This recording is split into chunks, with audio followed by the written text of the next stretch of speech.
পারভেজের যে হত্যাকাণ্ড এটা খুবই সারা বাংলাদেশব্যাপী সমস্ত মানুষই মনে হয় দুঃখ প্রকাশ করেছে, কষ্ট পেয়েছে।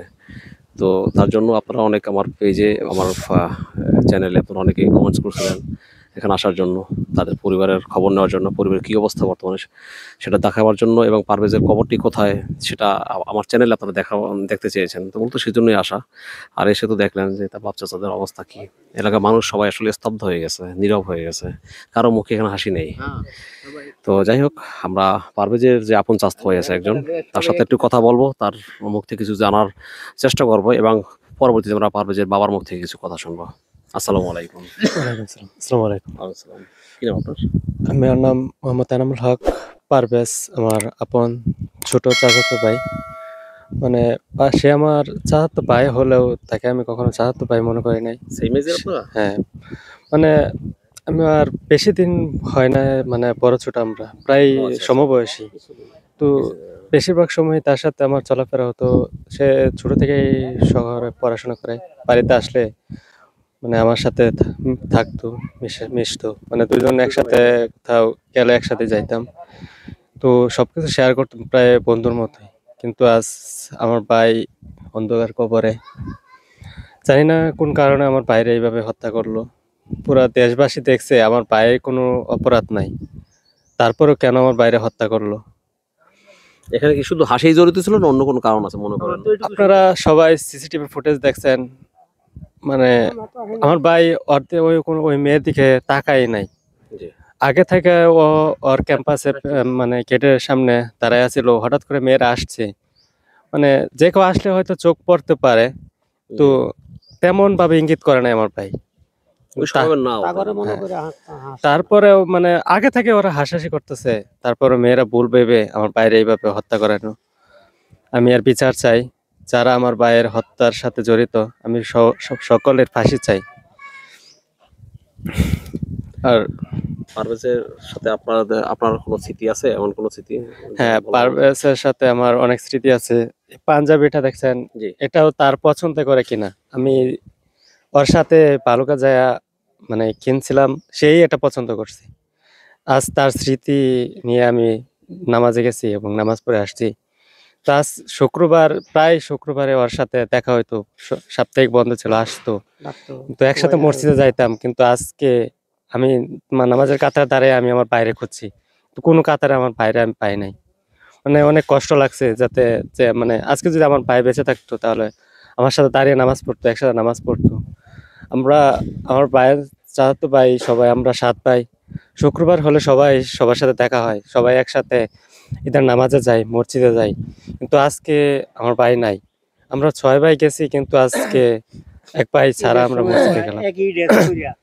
একই পাঞ্জাবি হইরা অনলাইনে আমার পুতে কিনে আনছে। আসেন, সামনে আসেন। অনলাইনে আমার পুতে কিনে আনছে। হ্যাঁ, এই পারভেজ সহ একই ড্রেস, একই পাঞ্জাবি বেহি পইরা। আমার নাতি, অতটুক নাতি, তারও একই ড্রেস পইরা আমরা মাঠে নামাজে গিয়ে এক কাতারে বসছি। এত আমার মহব্বত ছিল, এত মিল ছিল আঙ্গর। আমরা জয়েন্ট ফ্যামিলি, আমরা সবাই মানে সবাই একসাথে আনন্দ ভাগাভাগি করি। সব কইছি, আমার মা কোথাও মানে কোথাও বেড়াতে যাইলেও আমরা সবাই একসাথে যাই। মানে আমাদের মতো মিল মহব্বত মানে আশেপাশে কেউ কারো নাই। মানে আমাদের বায়ান ছাড়ি আমার বাপসা ছাড়া যেমন মিল আছে, আমি ছোট থেকে দেখছি আমার বাপসা ছাড়ার মাঝে কোনো ঝামেলা হয় নাই, এখন পর্যন্ত কোনো ঝামেলা হয় নাই।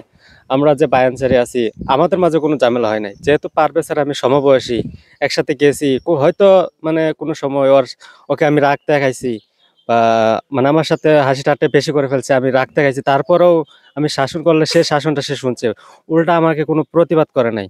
মানে আমি যদি তাকে মারতামও তারপরেও সে আমার মানে চোখ রাগায় কখনো কথা বলে নাই। তো আজকে যে আমার সরল সহজ ভাইটাকে মারছে, মানে আমি এটা বিচার চাই, ফাঁসি চাই। আর মানে অনেকেই অ্যারেস্ট হয়েছে, যেহেতু অপরাধী ওরাই অপরাধী, সিসিটিভির ফুটেজে ওরাই আসছে। মানে ওর ফ্যানরা ওদেরকে চিহ্নিত করে দিচ্ছে যে ওরাই, আরো যারা অ্যারেস্ট হওয়ার বাকি আছে। আমি প্রশাসনের কাছে মিনতি জানাই যাতে ওরা সবাই অ্যারেস্ট হয়, এবং সরকার যাতে এবং রাষ্ট্রপতি যাতে ওদের সবার ফাঁসি দেয়। মানে ওদের ফাঁসিটা হলে আমরা কিছুটা হলে হালকা হব, যাতে যে মানে আমার বাইরে যারা মারছে এরাও এখন এই পৃথিবীতে নাই। আমি এটাই চাই। যাতে আমার ভাই যেভাবে আজকে অন্ধকার কবরে আছে ওরাও যাতে এই অন্ধকার কবরেই থাকে, তাহলে আমাদের ফ্যামিলি একটু হলেও মানে হালকা হবে।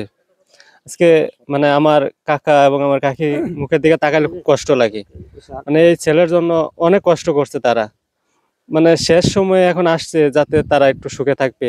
মানে আমাদের এলাকার জন্য একটা মানে গর্ব ছিল আমার ভাই, তো আমাদের এলাকায় তার পড়াশোনা পর্যন্ত মানে এরকম শিক্ষিত কেউ নাই, যেহেতু সে ইঞ্জিনিয়ারিং কোর্সে ছিল, তার ইঞ্জিনিয়ার কমপ্লিট হলে মানে একজন মানে সম্মানিত লোক হতো সে। তার মানে তার সাথে তাল মিলায় মানে আমাদের এলাকায় এমন কেউ নাই যে মানে ওর সাথে তাল মিলাবে, কিন্তু আমার ভাইয়ের স্বপ্নটা ওরা শেষ করে দিল। আমার ভাইয়ের স্বপ্নটা স্বপ্ন থেকে গেল, আমার কাকা কাকির স্বপ্নটা স্বপ্ন থেকে গেল। যারা এই স্বপ্নটা ভাঙছে আমি তাদের বিচার চাই, তাদের ফাঁসি চাই। জি, আপনাকে অসংখ্য ধন্যবাদ। তো দর্শক শ্রোতা, এতক্ষণ শুনলেন যার কথা ইনি হচ্ছেন পারভেজের আপন চাচাতো ভাই। নাম জানি কি আপনার? এনামুল হক। এনামুল হক, তিনি তার মুখে আমরা এতক্ষণ শুনলাম পারভেজের তাদের ছোটবেলার স্মৃতি এবং তার ব্যবহার কেমন, সে মানুষ হিসেবে কেমন ছিল, সব কিছু তুলে ধরছে ভিডিওতে। তো দর্শক শ্রোতা, আমাদের ভিডিওটি ভালো লেগে থাকলে তাহলে অবশ্যই লাইক, কমেন্ট, সাবস্ক্রাইব করবেন, পাশে থাকা বেল আইকনটি বাজিয়ে দেবেন, আর যারা ফেসবুক পেজ এবং টিকটক থেকে দেখবেন ফলো করে দেবেন। আসসালামু আলাইকুম।